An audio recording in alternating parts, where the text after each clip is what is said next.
삶으로 나타내는 것이 점점 더 어려워지고 힘든 자리에 나가고 있습니다. 그래야 할 때에 또다시 그 말씀을 사모하며 나오신 여러분들 축복합니다. 하나님이 오늘 이 시간을 또 통하여서 우리들 가운데 귀한 은혜를 물 붓듯이 부어주실 줄 믿습니다. 네, 그 믿음으로 나아가십시다. 오늘 이사야, 우리 이사야 그냥 읽기만 읽었지 이해가 잘 되지 아니하는 것들 하나하나 주신 말씀들 하나하나 내 심령 속에 또 알게 하여 주신, 여기서 알다라는 것 히브리어 야다 알죠? 하나님이 함께 하시며 우리와 함께 하시며 말씀을 친히 행하시고 또 관계 가운데 당신의 뜻을 펼쳐주시는 은혜가 있으면 감사를 드립니다. 은혜입니다. 은혜. 자, 이사야 45장 오늘 이제 드디어 45장 넘어갑니다. 1절로부터 13절까지입니다. 아, 이런 말씀이 바로 여기 있었구나 하는 그 유명한 구절들이 있어요. 또 살펴보면서 또 그 구절들이 내 머릿속에 있었구나로 끝나는 것이 아니라 어떤 의미의 말씀들인지 또 생명으로 연결되어지는 은혜가 있었으면 좋겠습니다. 자, 이사야 45장 1절로부터 13절까지 우리 한 목소리로 통독하면서 시작하십시다. 여호와께서 그의 기름 부음을 받은 고레스에게 이같이 말씀하시되 내가 그의 오른손을 붙들고 그 앞에 열국을 항복하게 하며 내가 왕들의 허리를 풀어 그 앞에 문들을 열고 성문들이 닫히지 못하게 하리라.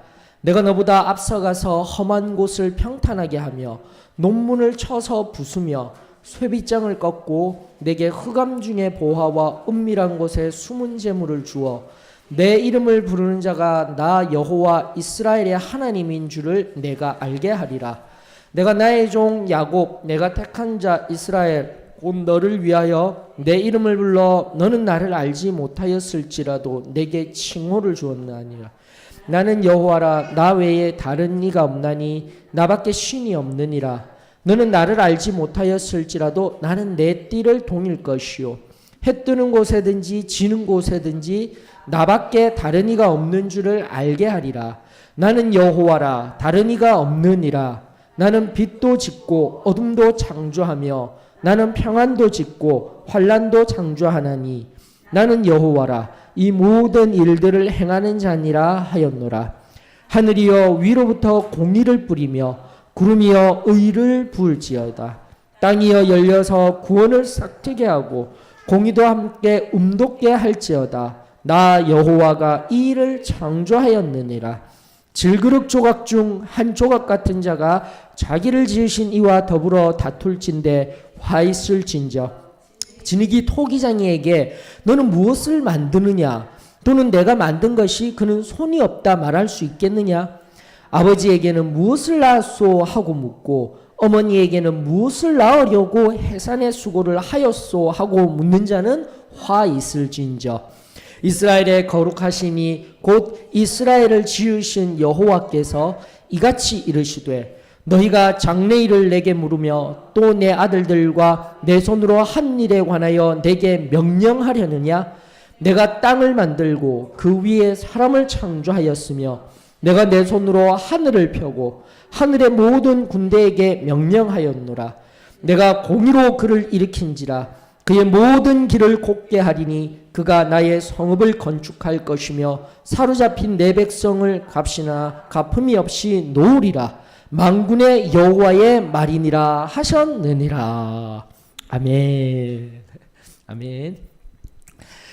자, 또 바라보시면서 궁금하신 하는 사항이 있거나 하는 것들이 있으면은 나누어 봐 주시기를 원합니다.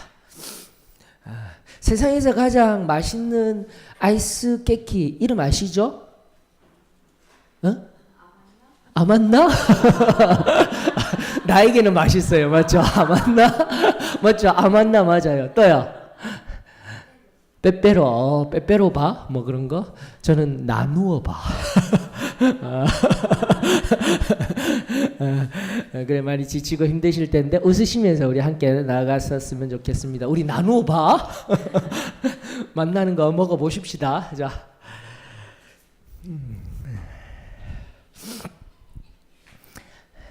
그래요. 오늘 본문 말씀이요. 쉽지는 않습니다. 이 관찰을 제대로 하시지 아니하시면은 참 이해가 되지 아니하는 본문 중에 본문입니다. 그러면서 지금 이 시간 또 저와 함께 하는데 일단은 관찰 작업할 때 육하 원칙 아시죠?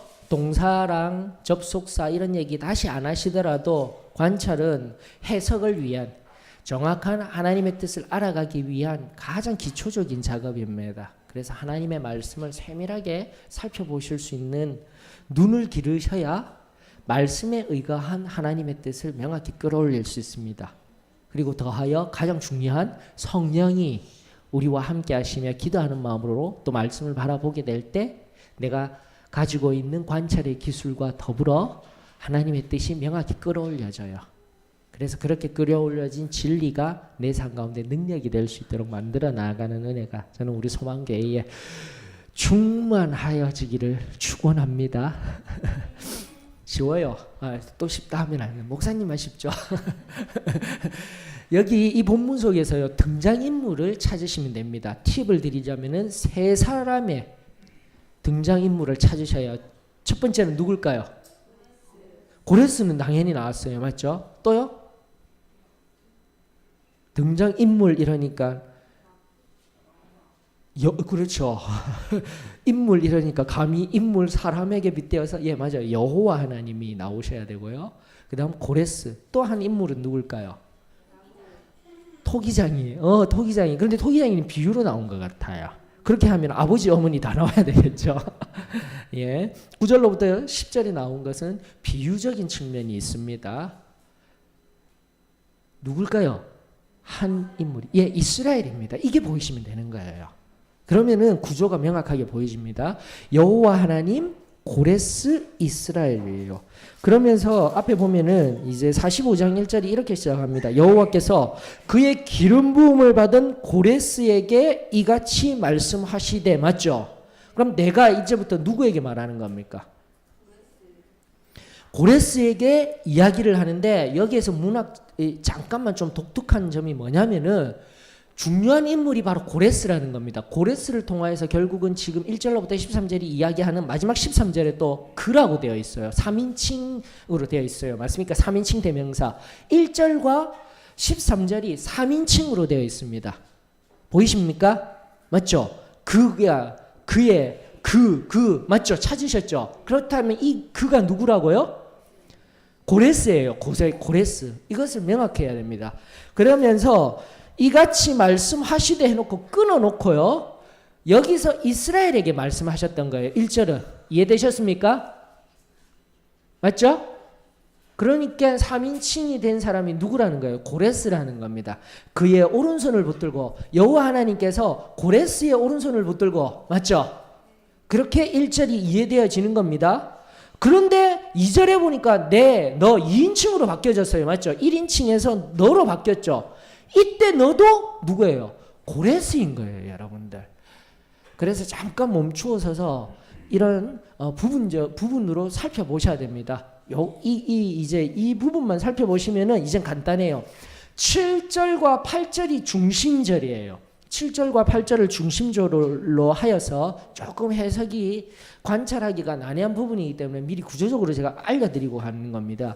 7절과 8절을 중심으로 하여서 창조주이신 여호와 하나님을 기점으로 해서 1절로부터 6절까지 누구에게 이야기하는 건요? 여호와가 고레스에게 이야기하는 장면. 그리고 9절로부터 13절까지는 누구에게요? 그렇죠. 이렇게 보시면은 이 성경이 잘 이해가 되어질 수 있는 구조적으로. 그리고 제가 잠깐 살펴드렸던 그는 철저하게 3인칭이라고 되어진 사람은 누구요? 고레스입니다. 이렇게 해버리면 간단하게 이해가 되어지실 겁니다. 그런 관점에서 우리 성경을 바라볼 수 있도록 합시다. 그래서 1절로부터 4절까지 보게 되면 결국 그 고레스를 통해서 하나님이 무엇 하시겠다라는 것입니까? 승리하게 하시겠다라는 겁니다. 맞습니까? 그 앞에서 뭐예요? 그의 오른손을 붙들고 그 앞에 열국들을, 여기에서 고레스 앞전 열국은 어떠한 나라였죠? 열국이 열 나라가 아니라 가장 강대한 나라가 어떠한 나라였죠? 그렇죠. 바벨론. 이제는 뭐 정확하게 나오십니다. 바벨론 앞에는요. 5대 제국 하면서 지금까지 했던 거 요거는 반드시 계속해서 머릿속에 해야 됩니다. 성경에 예수님 당시에 5대 제국, 지금 또 선지자부터 자꾸 5대 제국 하면 첫 번째는 어디요? 그렇죠. 아수르가 나와야 됩니다. 아수르 고대사에서는 아시리아라고 되어 있습니다. 맞습니까? 그리고 바벨론이죠. 맞죠? 바벨론. 나중에 아수르에 의해서 북이스라엘이 BC 722년에 멸망합니다. 바벨론에 의해서 남유다가 BC 586년 또는 587년경에 멸망합니다. 근데 여기 바벨론이라는 나라는 오랜 전부터 있었던 나라예요. 근데 여기에 뭐가 붙느냐면 뉴라는 명칭이 신바벨론, 또 네오라는 또 라틴어 명칭이 붙여서 뉴라는 뜻입니다. 신바벨론, 다시 새롭게 옛날 구바벨론 말고 새롭게 강성해진 바벨론, 느부갓네살 왕, 이런 왕들이 있었죠. 그 왕들 다음에 누가 등장하는 거예요? 메데라는, 미디아라는 나라도 있었지만 그건 잠깐 왔지만 그 다음에 바사, 그 유명한 페르시아의 첫 번째 왕이 누구라고요? 고레스, 퀴리오스라고 되어져 있는 세계사에 나오는 퀴리오스. 이게 성경의 세 번째 제국이에요. 페르시아가 어떤 나라지 이렇게 보면은 300이라는 영화 있죠. 로마, 그리스 나라랑 막 싸우고 있는 그 300에 나왔던 크세르크스라고 되는 사람이 바로 에스더의 성경에 등장하는 에스더 왕후의 왕이었습니다. 수에로 왕이라고 되어 있죠. 그게 바로 크세르크스예요. 크세르크스, 바로 그때 그 시절의 왕이에요. 성경은 역사적이다라는 거예요. 페르시아. 그다음 뭐죠? 알렉산더에 의한 헬라라는 나라가 등장하는 겁니다. 헬라 제국이라고 하죠. 마케도니아 지방을 중심으로 해서 그다음 뭐예요? 마지막 로마, 예수님이 오시는 거예요. 이 정도는 알고 계시면 됩니다.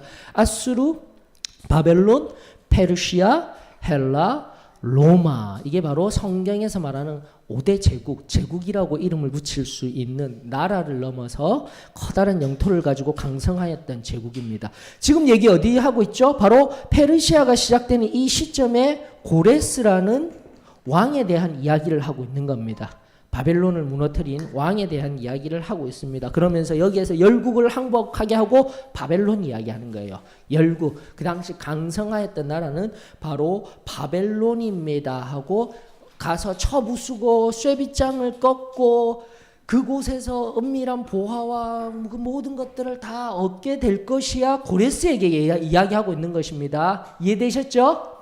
자, 그런데 이런 승리를 허락하신 이유가 뭘까요? 여호와 하나님이, 이제 성경에 보면은 나 여호와가 하였노라, 나 여호와가, 내가 계속 이야기하고 있는데 이런 승리를 허락하신 이유 두 가지가 성경에 등장합니다.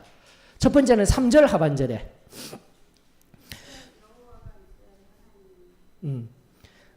제가 항상 보게 되면 중요한 거 동사를 찾으면 돼요. 어떻게 해요? 그래요. 바로 고레스에게, 여기서 끊임없이 고레스라고 했습니다. 고레스에게 누가? 내 이름을, 성경은 말하고 있습니다. 내 이름을 부르는 자, 맞습니까? 내 이름을 불렀던 자예요. 고레스를 불러내어서 지금 이 승리를 있게 하였던 사람이 누구라고요? 나 여호와. 그리고 누구의 하나님요? 이스라엘의 하나님. 이게 정말 중요한 거예요. 이방인이었던 고레스를 사용해서 이 승리를 허락하게 하신 이유 명백합니다. 다시 한 번 더 네 이름을 불러서 내가 너를 지명하여서, 계속해서 이사야서가 얘기하는 거, 이스라엘 사람들에게만 너는 내가 너를 지명하여 불렀다 이러면서 우리의 짧은 지식으로는 하나님의 백성들에게만 이야기하였다지만 하나님의 백성이라 하면 결국은 온 열방을 열국을 향한 이방인에게도 복음이 전파되어진다는 것을 명확히 알 수 있는 구절인 거예요. 아멘이십니까? 맞죠? 성경은 그렇게 이야기하고 있었어요. 내 이름을 부르는 자 나 여호와 이스라엘의 하나님임을 알게 할 것이다. 그러면서 어때요? 하나님은 누구밖에 없다고요? 나 여호와밖에 없다 이러면서 진술하고 있는 거예요. 찾으셨습니까? 나는 여호와라. 5절로부터 7절까지 보면 나는 여호와라, 나 외에 다른 이가 있다 없다요? 없다. 그러면서 페르시아라는 대제국을 일으키는 고레스에게 바로 그 다른 신은 없다. 내가 곧 유일한 신이다 하면서 말씀하시면서 누구의 하나님? 이스라엘의 하나님. 그것이 첫 번째 이유입니다. 고레스에게 그 사실을 알게 하려고 승리를 주는 거예요. 자, 그렇다면 지금까지 상고한 것 같이 승리가 중요합니까? 아닙니까? 승리가 중요한 게 아니다라는 거예요. 즉, 이 승리를 있게 한 누가 중요한 거예요? 여호와 하나님이에요. 성경의 말씀은 철저합니다. 일어난 결과가 중요한 것이 아니라 항상 누구요? 그것을 늘 있게 하여 주신 여호와 하나님이 중요하며 여호와 하나님을 기억하고 섬겨야 합니다. 말씀들마다 바로 그것을 강조하고 있다는 것을 우리가 바라보았으면 좋겠습니다. 그러면서 또 4절 한번 볼까요? 4절의 두 번째, 일단은 고레스에게 이 승리는 하나님이 허락만 하신다면 그냥 주시는 거예요. 그건 중요한 것이 아니라 그것을 주시는 분이 이스라엘의 하나님 여호와이십니다. 이것을 아는 것이 중요하다라는 거죠. 그 고레스에게 알게 하시려고 이 승리를 주셨다는 거. 두 번째 이유는 무엇입니까? 자, 여기서 보세요. 내가 나의 종 야곱, 내가 택한 자 이스라엘, 곧 너를 위하여. 이게 지금 4절이 굉장히 너, 이스라엘, 야곱, 내 이름을 불러 너, 나, 이게 상관관계가 명확하지 않아요. 개역 개정력으로는. 그래서 이게 난해한 겁니다. 이 도대체 무슨 얘기야? 4절을 가만히 묵상해봐도 이해가 잘 되지 아니할 것입니다. 근데 여기서요, 간단해요. 곧 너를 위하여, 그거를 싹 빼버려 보셔요. 그래서 하나님의 말씀을 더하지도 말고 덜하지도 말라고 했는데, 가감하지 말라 했는데 잠깐만 살짝 가려보는 거예요. 곧 너를 위하여를 내버려 두면 어떻게 우리가 읽을 수 있냐면, 잘 들어보셔요. 내가 나의 종 야곱, 내가 택한 자 이스라엘을 위하여, 곧 너를 빼려는 거예요. 죄송합니다. 다시 한 번 더, 곧 너를 괄호로 쳐서 내버려 두는 거예요. 곧 너라는 이 너가 다시 한 번 더 고레스를 향해서 했다 했는데 그게 아니라 너와 이스라엘이 동격인 거예요. 히브리 원어에서. 이해되셨습니까? 자, 그러면은 어떻게 해요? 다시 한 번 더.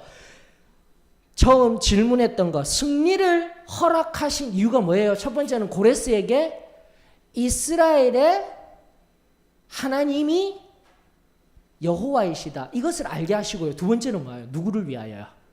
나의 종 야곱, 이스라엘을 위하여 너의 이름을 불렀다라는 거예요. 아멘이십니까?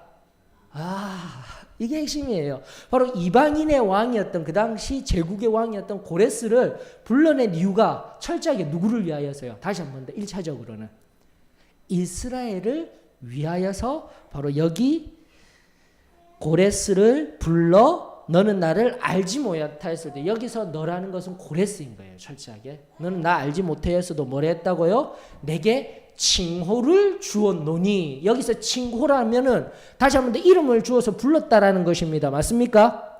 예, 이름을 불렀는데 좀 더 명확한 성경이 말했던 두 칭호가 등장했어요. 그게 바로 44장 말미와 45장 1절, 44장 28절, 45장 1절에 등장하였던 칭호입니다. 굉장히 중요한 칭호죠. 첫 번째는 뭐요? 우리 지난주에 했었던 목자라는 칭호, 로이라는 칭호. 그것은 예수님을 상징하고요. 지금도 또요. 45장 1절의 칭호 뭐예요? 기름 부음 받은 자 마시아후, 이거예요. 여러분들, 오, 아멘. 예, 두 칭호, 즉 칭호를 주었다라는 말씀. 앞서 28절에 다시 한번요, 고레스를 어떻게 해요? 목자로 불러주셨다는 거. 목자로 관련되어서는 지난주에 저의 목견, 이런 의미도 드리면서 목자견과 같은 삶을 살아야 합니다. 철저히 목자는 누구예요? 예수 그리스도이십니다. 그리고 예수 그리스도 대목자장이신 예수님께 나타내는 자로 고레스를 불러주셨다라는 의미들.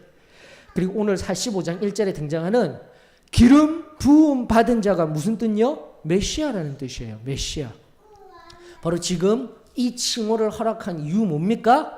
이스라엘을 위하여서. 13절로 돌아가십니다. 그러면 해석이 가능한 거예요. 또다시 13절이 그 모든 종결을 짓죠. 다 같이 읽습니다. 시작.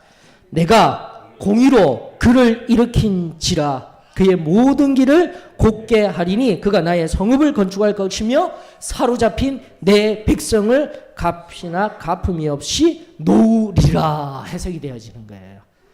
그를 부른 이유, 기름 부음 받은 자로서, 메시아로서, 다시 한 번 더 구세주, 곧 이스라엘을 구원할 자로서 고레스를 불러내었고, 또다시 이 13절을 통해서 앞선 45장 1절의 메시아라는 의미, 그리고 44장 28절의 의미를 통해서 누가 등장하게 되는 거예요? 결국 온 인류의 구세주이신 예수 그리스도를 상징하는 역할의 사람이 누구라고요? 고레스. 그래서 이사야서를 바라보면서 세 때를 보라고 했습니다. 예언하고 있는 세 가지 때, 단기적 앞날, 언제요? 바벨론에 의하여서 멸망할 유대, 맞죠? 그러나 70년 뒤에 돌아오게 되어질 것이다. 사용되어질 고레스. 그러나 그 다음 두 번째는 어때요? 중간쯤 초림하실 메시아. 그리고 나아가 이사야서가 마지막 궁극적으로 이야기할 마지막 날에 재림하셔서 임할 메시아. 지금 제가 한결같이 이사야서 강의를 하면서 계속해서 이야기해드리고 있는 겁니다. 이 관점으로 바라보시면은 은혜가 있는 거예요. 곧 오실 우리 주님 메시아, 그가 오셔서 우리의 삶을 어떻게 하겠다고요? 다시 한 번 더 새롭게 하시며 또다시 예루살렘을 짓고 성전을 새롭게 하시다라고 해서 우리 안에 말씀으로, 우리 안에 또 거하실 성령 하나님이 내 안에 내주하심으로 말미암아 참으로 놀라운 평화의 은혜가 이루어지게 될 것입니다. 그 믿음이 저와 여러분들에게 임하여지기를 주의 이름으로 축원합니다. 정리합니다. 1절로부터 4절 칭호까지도 살펴드렸습니다. 그러면서 어떻게 해요? 이러한 승리가 허락되어지고 바벨론이라는 대제국을 점령한 것, 그게 중요한 것이 아니라 이 승리를 허락하신 분이 누구시라고요? 그렇죠. 내 이름을 부른 나 여호와 이스라엘의 하나님. 다시 한 번 더 우리의 삶을 인도하시고 승리케 하시고 평안을 주시는 분은 누구십니까? 여호와 하나님이십니다. 예수 그리스도이십니다. 성령 하나님이십니다. 삼위일체의 그 하나님이십니다. 내 아버지이십니다. 그 고백이 저와 여러분들에게 날마다 흘러넘치기를 주의 이름으로 축원합니다. 자, 그러면서요, 나는 여호와로라, 너에게 이런 것도 주었고, 5절로부터 보게 되면은 해 뜨는 곳에서부터 나는 내 띠를 너는 나를 알지 못하였을지라도 5절 하반절입니다. 나는 내 띠를 동일 것이라. 나는 너의 띠를 동일 것이라는 것은 1절의 허리띠를, 열국의 내가 왕들의 그 열왕들의 허리띠를 풀다, 다시 한 번 더 띠를 뜨게 하다라는 것은 허리에 힘을 불어넣다는 거예요. 허리에 힘이라는 뜻이에요. 그 힘들을 다 해제하였지만 너는 어떻게 하겠다고? 내 편으로 들이셔서 이방인이었던 고레스 이 왕을 사용해서 내 띠를 나의 편으로 묶어서 내게 힘을 주겠노라는 거예요. 하나님이 고레스에게. 너무나도 명백한 해석이죠. 다른 거 볼 것 없습니다. 그러면서 해 뜨는 곳에서 지는 곳에까지 커다란 제국, 해 뜨는 땅도 너 거, 해 지는 땅도 너 것이 된다 할지라도 그것을 주는 사 누구라고요? 나밖에 다른 이가 없는 줄을 계속해서 알게 하리라. 내가 이스라엘의 하나님이야. 이스라엘의 하나님이야. 그리고 나서 고레스가 제일 처음 하는 게 뭡니까? 이스라엘의 하나님의 에스라서, 느헤미야서 보게 되면 다 얘기하는 거 뭡니까?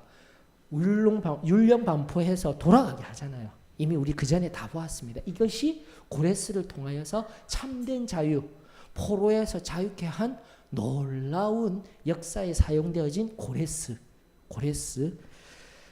나가 우리 영혼을 자유케 한 예수 그리스도입니다 라는 것을 우리가 깨닫기를 원합니다. 자, 그런데 이제 여기에서 역전이 일어나는 겁니다. 7절 8절이 중심이라고 했습니다. 7장에서는 창조주이신 그분이 등장합니다. 뭐라고요? 나는 빛도 짓고 어둠도 창조하며 나는 평안도 짓고 환란도 창조하나니. 어떤 상황, 어떠한 것들 다 만들어 놓은, 내가 모든 것을 만들었다, 창조하였다. 맞죠? 나는 여호와라, 이 모든 일을 행하는 자니라. 이 모든 것들을 행하였다. 이방인의 고레스를 통하여서 너희들을 구원할 것이야 하고 있었어요. 그리고 8절도 하늘로부터 공의를 뿌리며 여기서 이제 또다시 공의, 지난번에 잠깐 나누었던 ጼ데크와 공의로 이루어져 가고 있을 때 구원까지 이루어내는 하나님의 의를 통하여서 구원이 이루어지게 된다라는 의미가 또 8절에 명확하게 등장하고 있는 겁니다, 여러분들. 여기에 등장하는 것은요, 공의가 아니에요. 의예요. ጼ데크입니다. 미시파트는 없어요. 미시파트는 없어요. 그래서 자꾸 정리를 해 놓으시면 좋겠습니다. 하나님의 의와 함께 8절 하반절에 구원을 싹트게 하며 공의도 함께 움돋게 할지어다. 제가 이 말씀 계속해서 살펴보면서 공의, 이게 ጼ데크인데 의가 먼저 있어야 되거든요. 구원이 있기 위해서는 하나님의 의, 하나님이 구원을 시키겠다라는 게 있어야 되는데 싹트다와 움돋다. 싹트는 게 먼저 아닙니까 혹시? 움돋는 게 먼저예요? 움이 먼저 맞죠? 맞죠? 움이 딱 나와서 어떻게 해요? 싹이 들어. 이런 게 이미지화가 되셔야 되는 겁니다. 그때에 히브리어가 도움이 되는 거예요, 여러분들. 어떻게 히브리어가 도움이 돼요? ጼ데크입니다. 다시 한 번 더 그 시점상에 하나님의 의인 겁니다. 그 상황 속에서의 의입니다. 나중에 그것이 다 모아지면 미시파트라는 공의가 되어진다고 했어요. 근데 미시파트는 지금 없어요. 다 ጼ데크예요. ጼ데카라는 거죠. 자, 그 ጼ데크가 움돋게 의가 나왔을 때의 구원으로 싹트게 한다라는데 이 구원이 뭐냐면은 싹트게 한다라는 게 뭐냐면은 히브리어 파라인 거예요. 히브리어 파라 그리고 의가 ጼ데크가 움돋다 할 때는 히브리어 짜마흐인데 짜마흐가 바로 그냥 나타나다. 그 레위기서에서 보게 되면은 이 무슨 그 문둥병이라고 이제는 안 돼 있는데 나병이라 했죠. 큰일 나. 용어 잘 돼.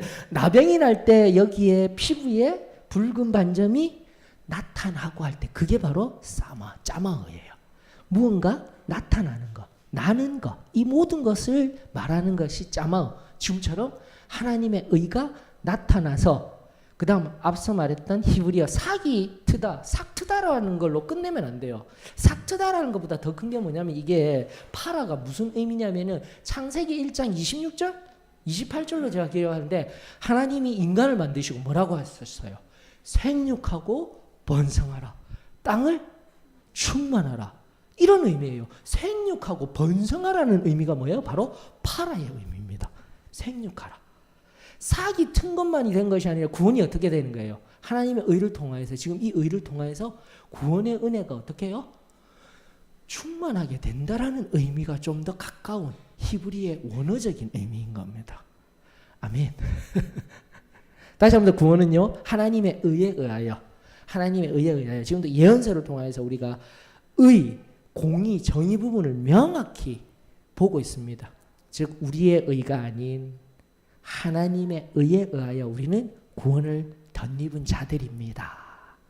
라는 그 놀라운 하나님의 은혜 저와 여러분들의 것이 되어지기를 원합니다.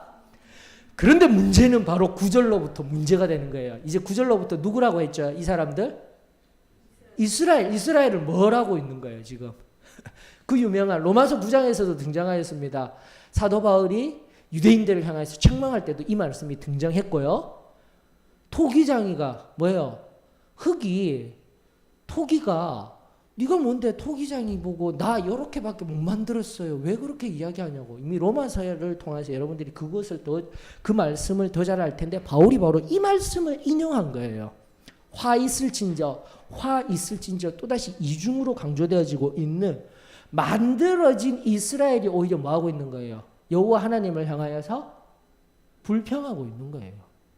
왜 이렇게 만들었냐고. 우리를 왜 멸망 가운데 내버려 두었냐고. 그리고 멸망시켜 놓고 우리 안에 구원자가 있는 것이 아니라 지금 누구를 통해서요? 유대인들에게 그토록 예수님 당시에 유대인들 특별히 바리새인들 이방인들을 뭐라고 생각했어요? 유대인의 랍비들 제가 언제 설교를 통해서도 알려드렸잖아요. 유대인들에게 이방인들은 지옥의 불쏘시개다라고 했잖아요. 그게 유대인들의 생각이에요. 그런데 이방인 중에 왕인 이 고레스를 통하여서 구원이 이루어지겠다라고 하니 얘들이 뭐라고 하고 있는 거예요? 그게 어떻게 말이 됩니까? 어떻게 그러실 수가 있는 거예요? 이게 지금 이 말씀의 정확한 해석인 겁니다. 어떻게 이런 이방인을 통해서, 어떻게 이런 고레스를 통해서 우리에게 적용할까요? 내가 알고 있는 이런 말씀의 방법이 아니라, 내가 알고 있는 굳어진 이 신앙이 아니라 왜 저렇게 하나님이 하실 수가 있어요? 이렇게 살고 있어요, 지금. 그때 하나님의 말씀 뭐라고 이야기한다고요? 화 있을진저. 화 있을진저, 이 말은 언젠가 알려드렸습니다. 저주하는 거예요. 하나님이 이 선지자의 입술을 통하여서 엄청난 저주를 붓고 있는 거예요. 8절 9절 이해되셨죠? 또 아버지까지, 아버지 어머니까지 얘기하면서 그 자녀가 낳아놓고는 왜 이렇게 낳았냐고, 나를 낳았냐고, 왜 해산의 고통을 가지고 이렇게 낳았냐고. 이 얼마나 인간적으로 바라보았을 때도 잘못된 말, 전혀 하지 말아야 할 말, 이런 것들을 서슴없이 이스라엘 백성들이 불평과 불만을 터뜨리며, 우리를 왜 바벨론에, 참 신이시면 왜 우리를 바벨론의 압제 속에 내버려 두셨습니까? 또 더 나아가 고레스라는 이 이방인의 왕, 아무것도 아니고 우리 가운데서는 죽어 마땅한 이자를 통하여서 우리를 구원시키십니까? 이 얘기를 하고 있는 거예요, 지금. 그러면서 11절 또 뭐라고 하고 있습니까? 이스라엘의 거룩하시니 곧 이스라엘을 지으신 여호와께서 이같이 이르시되 너희가 장래 일을 내게 물으며 또 내 아들들과 내 손으로 한 일에 관하여 내게 명령하였느냐. 불만을 넘어서 그거 안 됩니다, 이렇게 하셔요. 하나님께 이렇게 이야기하고 있다는 겁니다. 끔찍해요. 끔찍해. 여러분들, 이렇게 하셔야 됩니다. 하나님 이렇게 하셔야 돼요. 이게 지금 우리의 모습인 거예요. 내가 조금 아는 신앙의 모습으로 이스라엘의 모습들과 똑같은 모습. 그것도 바벨론의 포로 생활 가운데, 황폐한 영적인 상황 가운데 있으면서도 나는 지금 이 이스라엘과 똑같은 모습 속에 있지 아니한지 우리 자신을 점검해 봐야 합니다. 그러면서 13절 12절에서 말씀하시죠. 내가 다시 한 번 더 너희들에게 말한다. 나는 창조주다. 그리고 너희들에게 명령하는 사람이야. 내가 땅을 만들고 그 위에 사람을 창조하였으며 내가 내 손으로 하늘을 펴고 하늘의 모든 군대에게 명령하였노라. 자, 이러면서 이제 하나하나 관찰과 또 성경에 근거한 해석을 해드렸는데, 여러분들 지금 앞서도 7절, 8절 그리고 12절을 통하여서 13절 하반절을 통하여서 발견되어지는 우리 여호와 하나님은 누구시라고요? 창조주이셔요.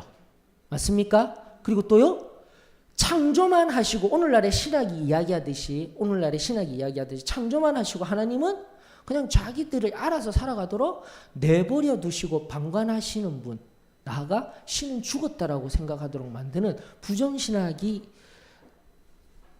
너무 어려운 개념이죠. 신은 없다라고 이야기하면서 그렇게 신 존재를 드러내려고 하는 오늘날의 시대성 속에서 아니다라는 겁니다. 지금도 하나님은 뭐하고 계시다고요?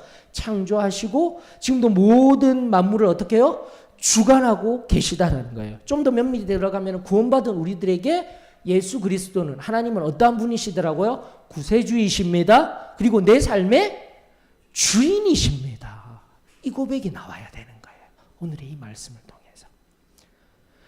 그래서 예수 그리스도가 오셔서 성령을 통하여서, 은혜를 통하여서 우리 주님은 나의 구세주이십니다. 나의 삶의 주인이십니다. 구세주로서 내 영혼만 영원한 생명을 허락하여 주신 분이 아니라 지금도 내 삶의 주인이십니다. 이것은 언제부터요? 구약시대 때부터도 하나님이 우리에게, 구약의 하나님이 틀리고 신약의 하나님이 틀리고, 앞서도 말한 신학적으로 밝혀진 하나님은 없어, 창조는 했겠지, 그러나 오늘날 아무것도 안 하시는 그런 신이야가 아니라 지금도 어떻게 하신다고요? 주관하시고 우리의 삶 가운데 우리의 주인이 되어주시고 우리와 함께 하시며 우리를 인도하시는 분이십니다 라는 것을 깨달아야 되는 거죠. 깨달아야 되는 거죠. 우리가 마지막을 향해서 나아갔으면 좋겠습니다. 이 구도가 다시 한 번 더 구약의 특별히 예언서, 오늘도 이 이사야 45장 1절로부터 13절, 예수 그리스도를 상징하는 고레스를 통해서 여호와 하나님은 창조주이십니다. 명령권자이십니다. 그것이 바로 우리들에게 구세주이십니다. 내 영혼의 구세주이십니다. 내 삶의 주인이십니다 라는 것을 그 집 올렸을 때 우리 잠깐 어저께도 AFC 일꾼학교 때 다루었지만 오늘날 바로 이 완전한 진리 가운데서 우리가 하나님 곁에서 점점 더 멀어지게 하는 것이 뭐라고 했습니까? 편안함이라고 했잖아요. 끊임없이 얘기하는 그 편안함. 그리고 그 편안함 속에서 예배 드리는 것, 얘들 다 지금도 유대인들 다 하나님을 안다니까요. 예수님 당시로 거슬러 올라가도 바리새인들도 다 하나님을 알았다니까요. 근데 예수님은 몰라요. 그리고 나서 비난하고 불평하고 예수님은 신이 아니셔. 나는 의로운 사람이야 하였을 때 또 한 가지 드러낸 편안함 속에서 신앙을 하고 있어요. 신앙생활을 하고 있는 사람들이 있습니다. 우리 같은 하나님의 자녀들이 있습니다. 그들에게 그 편안함 속에 녹아져 있는 것이 뭐라고 했죠? 또 다른 용어?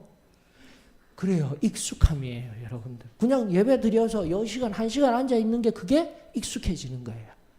거기에서 하나님을 경험하고 하나님을 만나는 은혜가 없고요. 하나님의 말씀 속에서 내 영혼을 파헤치는 진리의 말씀 앞에서도 나는 아무렇지도 않고 무감각하고요. 기도를 해도 엎드린 이 시간 잠깐 그리고 잠깐 내 감정과 정서를 쏟아내고 만져주는 거예요. 거기에 익숙해져 가게 되면은 무엇이 생긴다고 했습니까? 죄의 문제가 생기는 거예요, 여러분들. 이게 익숙함 속에서요. 죄 원래 본질이 무엇입니까? 죄가 있게 되면 죄는 어떠한 죄라도 있게 되면 내 안에 뭐가 있어져요? 평안이요. 점점 사라집니다. 평안이 없어져요. 죄로 인하여서 죄가 있기 때문에 내 영혼이 부패되어져 가는 거예요. 그래서 죄가 무서운 거예요. 죄는 없어야 된다라는 게 원래 이게 죄 본질인데 익숙함이라는 게 딱 들어오게 되면 어떻게 될까요? 얘기해 드렸어요. 어제도. 익숙함이 들어오게 되면은 죄에 대한 본질, 죄가 있으면 안 된다가 아니라 죄가 어떻게 해요? 죄로 인하여서 죄가 있으면은 내 평안이 사라지고 부패되어져 가기 때문에 힘들어하는데 익숙함이 들어오게 되면은 그 죄의 본질은 사라지고 죄가 드러날까 두려워지게 되는 거예요. 죄가 있는 건 알겠는데 익숙함 속에서요. 전부 다 하나님 안다라니까요. 나도 말씀 어느 정도 안다라니까요. 근데 그 죄가 어떻게 될까요? 죄가 있는 줄은 알겠는데 예전에 내가 은혜에 비하면 이 익숙함 속에서 시간의 흐름 속에서 죄가 어떻게 된다고요? 죄가 드러날까? 이게 두려워지는 게 죄 본질을 완전히 잘못 해석해 버리는 거예요. 이게 있어요, 여러분들. 어떠셔요? 내 속에 죄가 있으면은 안 돼. 이 죄로 말미암아 내 평안이 사라져. 내가 하나님 앞에 부패해져 나가면 하나님 앞에 설 수 없게 돼. 이게 죄의 본질인데 뭐가요? 내 속에 죄가 누구에게요? 사람에게. 누군가에게 드러나지만 않으면 되는 거예요. 이렇게 죄에 대한 본질이 익숙함 속에서 바뀌어져 가는 겁니다. 왜 이게 중요하냐면 지금도 마찬가지예요. 이 이스라엘 백성들의 문제는 무엇입니까? 하나님의 말씀, 좀 더 들어가서 그 하나님의 말씀을 주시는 그 하나님이 나의 하나님이십니다. 이걸 지금 끊임없이 기억하라는 거예요. 지금도 이 말씀 앞에서. 원래 저는 지금 죄로 접근했지만 이스라엘 백성들에게는 하나님을 기억해서 내가 하나님이야. 내가 너희들의 하나님이야. 내가 여호와야. 이것을 끊임없이 기억하라고 이야기를 하듯이 죄는 있으면 됩니까? 안 됩니까? 이걸 끊임없이 알아야 되는데 익숙함이 들어오게 되면서 뭐가 들어오게 되는 거예요? 하나님 앞에 내가 하나님과 멀어져서 결국은 죄가 드러나서 죄가 나와서 죄로 인하여서 우리가 문제가 있어서 지금 포로 상황 가운데 놓여져 있는데 이방인이었던 고레스를 비난하고 그 고레스에 의하여서 우리가 구원받고 하는 누구에게까지 소급이 되어집니까? 하나님에게까지 비난하는 거. 이거 어디서 많이 본 것 같지 않습니까? 누가 그랬어요? 최초의 아담이 그랬어요, 여러분들. 이게 죄예요, 여러분들. 이게 지금 우리 생활 속에 패턴이 되어가고 있는 거예요. 빨리 이걸 발견해야 됩니다. 하나님이 만들어주신 하와, 하나님이 나에게 주셨던 얘 때문에 내가 지금 이런 상황 가운데 놓였습니다. 지금 그 얘기를 끊임없이 하고 있는 거예요. 이 죄가 드러날까 봐. 그 죄가 드러나게 되면 누구에게 전가합니까? 사람에게 증거하고 상황에게 증거하고 뻔뻔하게 만들어버리는 이 익숙함들이 우리 속에 녹아있는 거예요. 지금. 나를 점검해야 됩니다. 이렇게 점검해야 되는 거예요. 말씀 앞에서 여러분들. 다시 한 번 더 유대인들에게 왜 고랬습니까? 왜 이방인입니까? 그게요. 지금 이 시대로부터 어디까지 갑니까? 예수님 당시에까지 가는 거예요. 예수님 당시에까지 가서 이방인들은 다 죽어 없어질 사람인데 예수님 사후 영광 받으시고 이방인들에게 복음 전하여지는 것들도 유대인에서 예수님을 따르던 제자들도 베드로도 이해하지 못하다가 결국 어디서 보는 겁니까? 환상 중에 내가 거룩하다 한 것을 내가 왜 베드로 너가 왜 속되다 하느냐. 그 장면에서 하나님이 완전히 뒤집어 버리시고 이방인들에게도 동일한 하나님의 은혜가 들어간다라는 것을 유대인들과 전혀 다른 기독교인이라는 그 기독교인이 탄생하게 되는 거예요. 지금도 명확하게 아십시다. 오늘 죄의 관점에서 저는 이 말씀들을 여러분들에게 적용시키고 있는 겁니다. 지금 내 삶에 죄가 있다라면 그 죄로 인해서 나에게 평안이 없습니다. 점점 나는 부패해져 갑니다. 이게 무서운 거예요, 죄가. 근데 죄가 있으면서 죄를 자꾸 가리우고 드러내지 아니하고 그것 때문에 죄가 두렵다라고 여기고 있으면 그건 정말 잘못된 거예요. 근데 죄하고 부족함은 다르잖아요. 죄하고 부족함은 좀 부족한 거하고 죄하고는 다른데 죄를 부족함으로 포장하는 것도 많이 느끼는 것 같아요. 그러다 보면 우리가 처음엔 내가 이게 죄인데도 우리가 쉽게 얘기해서 사람 얘기가 그럴 수 있어. 그래서 이제 부족함으로 이렇게 포장을 하게 되는 거예요. 그러니까 이게 죄가 드러날까 두렵다 할 적에요. 제가 좀 더 면밀하게 하나하나 지금 시간이 없어서 이런 문제들을 지금 죄론을 다루는 시간들이 아니기 때문에 적용의 관점에서는 지금도 부족하다 해가지고 합리화. 잘 들어보셔요. 여기에서 죄가 드러날까를 통하여서 이게 지금 두려워지는 상황 속에서 무엇이 자꾸 등장하면은 자기 합리화. 자기 합리화. 나는 뭐예요? 자기 합리화라는 것은 죄가 아니야. 나는 의로운 사람이야. 죄가 아니다라고 자기가 말하고 있어요. 그리고 또 뭐요? 자기 기만이라는 용어도 있습니다. 죄인데도 죄가 아니야라고 아예 자기 자신을 기만시키고 있는 거예요. 근데 더 나쁜 것들 이런 거 많아요. 뭐 부족함을 이 영역에서 찾을 수도 있지만 또 뭐냐고 있으면 말했죠. 다른 대상들을 끊임없이 찾아 나가는 거예요. 하나님 앞에 절대자인 하나님 앞에 내가 죄를 보고 내 죄가 문제가 있어 이게 돼야 되는데 상대화시키는 거예요. 상대화시키면서 무슨 일이 일어나면은 방어적 공격이라는 거 막 나옵니다. 죄에 대한 죄를 방어하기 위해서는 공격 대상이 필요해지기 시작해요. 그게 누구냐면 바로 내 옆에 있는 형제 자매.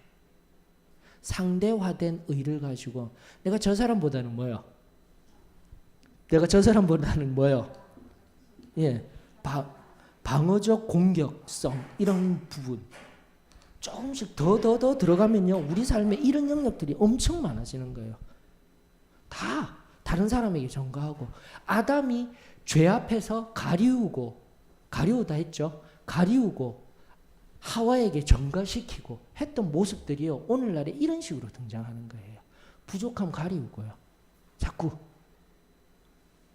그러다 무슨 일이 일어날까요? 결국은 치명적이게도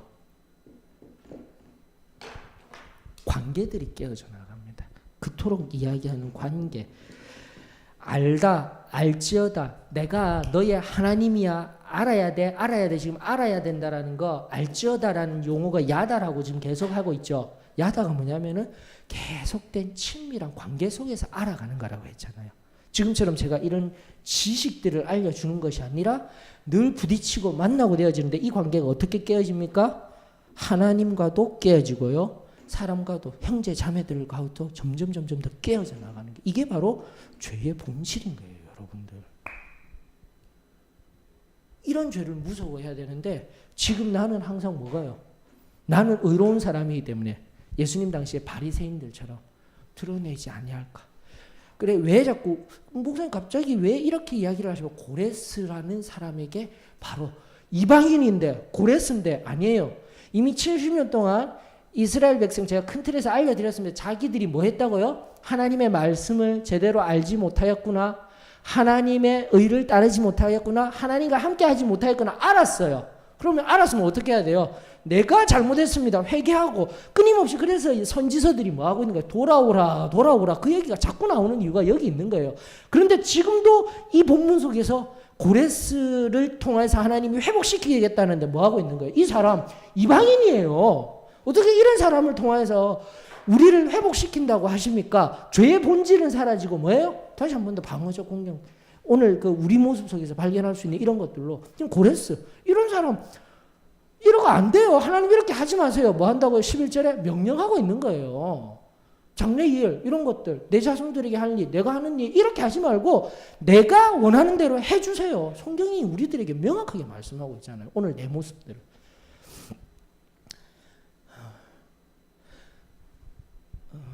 좀 더 깊은 자리에 들어가면은 좋겠지만 이 정도로만 해도 충분할 겁니다. 제가 최근이 아니라 이 익숙함이라는 용어, 편안함과 함께 특별히 편안하게 위해서 우리도 살아가고 있지만 우리 모습 속에 편안함도 있지만 오히려 열심히 신앙생활을 하는 분들에게 이 익숙함이 예배 잘 드리고 뭔가를 잘하고 있는 부분 중에서 가장 익숙해지기 쉬운 게 뭐냐면 죄의 본질이 익숙해지는 거예요. 내 삶 속에. 익숙해지면서 결국은 죄가 익숙해지기 시작해지는 거예요. 나도 모르게 점점. 그러면서 결국은 죄 자체가 두려운 것이 아니라 뭐라고요? 죄가 드러나는 게 두려워지는 본질에 대한 본질이 완전히 다르게 지금 나에게 인지되어지고 내가 알고 살아가게 되는 거예요. 시간의 흐름 속에서. 우리가 왜 시간을 좀 더 가지고 하나님의 말씀을 알고 은혜를 충분히 누리고 살아간다는데 왜 사람들이 못난 모습을 보일까요? 연약한 모습을 보일까요? 이게 잘 안 돼서 그런 겁니다. 이 죄 문제부터 확실하게 달라요. 제가 드러날까 들어서 항상 이것뿐만이 아니라요. 여러 가지 다양한 방법으로 우리 사람들은 자기 자신의 죄가 드러나지 아니하도록 말합니다. 그리고 아까 명령하는 일을 했죠. 그럼 죄가 드러났어요. 그럼 어떻게 할까요? 또 어떻게 하면 돼요? 죄가 드러났으면 죄송합니다 하고 돌아오면 되잖아요. 하나님의 방법은 끊임없이 돌아가면 되는데 돌아가지 못하는 사람의 방법. 죄가 드러나지 아니하도록 숨기고 가리고 하는 여러 가지 행동들을 하다가 죄가 딱 드러났을 때 돌아가지 못하는 사람들은 어떻게 해요? 뻔뻔해집니다. 명령하듯이 하나님께 명령하더라고 했던 것 같이 죄가 드러났을 때 그래서 뭐 어떡하라고 다 똑같이 이러고 있는데 이렇게 해버려요. 이게 바로 다른 세상 사람들의 모습이 아니라 우리 성도의 모습이 될 수 있습니다라는 것을 오늘 본문석에서 나 자신을 바라보았으면 좋겠습니다. 그래서 제가요 늘 익숙해지지 아니하려는 게 뭐라고 했죠? 죄예요, 죄. 저는 자그마한 죄라도 지금도 내가 이 편안함 속에서 작은 죄 하나라도 내버려 두게 되어지게 되면 그로 인하여서 내 평안이 사라지고 내가 부패해져 가는데 저는 그럴 수가 없다라는 거죠. 그것이 바로 성결의 모습입니다. 성결함입니다. 그리고 나아가 누군가를 비난한다? 누군가를 바라보고 누구는 어떻다 저렇다 할 필요 없어요. 누구 앞에 서면 됩니까? 하나님 앞에 서는 거예요. 만군의 하나님 앞에, 그 여호와 하나님 앞에 저와 여러분들 온전히 설 수 있는 그 은혜가 저희들 가운데 임하여지기를 주의 이름으로 축원합니다. 그러면서 13절을 명확히 보셔요. 내가 공의로 그를 일으킨지라. 내가 일으켰다니까요. 내가 한 거라니까요. 그의 모든 길을 곧게 할 거야. 승리하게 하고 모든 것들을 황폐하게 하고 모든 것들을 다 평안하게 만들 거야. 왜? 나를 기억하라고. 나를 알라고. 하나님과의 관계성 속에서요. 끊임없이 말씀하시는 이 하나님뿐만이 아니라 깊은 은혜의 자리에서 나를 알아서 나와 함께 하기를 원하시는 그 아버지의 마음이 오늘 말씀을 통해서 저와 여러분들에게 회복되어지기를 주의 이름으로 축원합니다. 아멘. 로마서 5장 6절로부터 8절 말씀도 여러분들이 꼭 눈여겨보십시오. 다시 한 번 더 우리는 아무것도 할 수 없습니다. 우리가 연약하였을 때 우리가 죄인 되었을 때 예수 그리스도께서 친히 그 몸을 내어주심으로 말미암아 우리가 무엇이 되었다고요? 하나님을 마지막 그 말씀 하나만 보고 가십시다. 로마서 5장 6절에서 8절 말씀 늘 점검하십시오. 그리고 내가 익숙해지고 나 자신이 편안해지고 내가 점점 더 우상화되어져 갈 때 이 말씀 꼭 기억하십시오. 로마서 5장 6절입니다. 우리가 아직 연약할 때의 기약대로 그리스도께서 경건하지 않은 자를 위하여 죽으셨도다. 예수 그리스도의 십자가. 8절 우리가 아직 죄인 되었을 때에 그리스도께서 우리를 위하여 죽으심으로 하나님께서 우리에 대한 자기 사랑을 확증하셨느니라.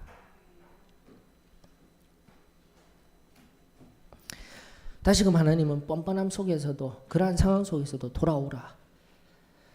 우리가 연약하고 죄인 되어진 자리에서도 내가 너를 알아. 돌아오기만 해. 내가 너를 사랑한단다. 내가 너를 사랑한단다. 그러면서 13절로 마무리하시면서 만군의 여호와 하나님의 말이로다라고 하여 주시는 그 하나님의 말씀과 사랑과 그 은혜가 저와 여러분들에게 가득하여지는 그 은혜가 충만해지기를 주의 이름으로 축원합니다.